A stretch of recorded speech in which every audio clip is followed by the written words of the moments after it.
Big Boss season 8 யார் title winner அப்படிங்கிற கேள்விக்குறி ரசிகருக்கு மத்தியில் அதிகமாகவே இருக்கும். இப்போ பிக் பாஸே டைட்டில் வின்னர் இவர் தான் அப்படி சொல்லி முடிவு பண்ணிவிட்டது. இதுக்காக மக்களோட ஆதரவு இவருக்கு அதிகமாக இருந்தால் தான் டைட்டில் வின்னிங் டைம் அப்போ ஒரு பயங்கரமான செலிப்ரேஷனாக இருக்கும். அதே மாதிரி டிஆர்பியும் இன்க்ரீஸ் ஆகும் அப்படிங்கிற ஒரு வேலையை செஞ்சுருக்காங்க. இதை பற்றி டீட்டெயிலாக தான் பேச போகிறோம். பிக் பாஸ் போட்டியில் பொதுவாகவே டைட்டில் வின்னர் ஃபைனல் ரவுண்டுக்கு 2 பேர் செலக்ட் ஆவாங்க. அந்த 2 பேருமே ரொம்ப பிரபலமான ஒருத்தராக தான் இருப்பாங்க. மக்களோட ஆதரவு அதிகமாக இருக்கிறவங்க தான் இருப்பாங்க.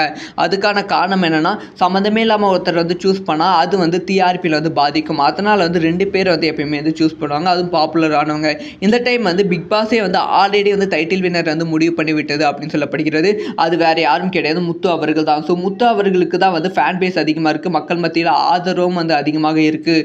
அது மட்டும் இல்லாமல் நிறைய கான்ட்ரவர்சியில் அவர் தான் இன்வால்வ் ஆகியிருக்காங்க. ஸோ அதனால் முத்து அவர்கள் டைட்டில் வின்னராக இருந்தால் தான் நல்லாயிருக்கும் அப்படிங்கிற முடிவு பண்ணியிருக்காங்க.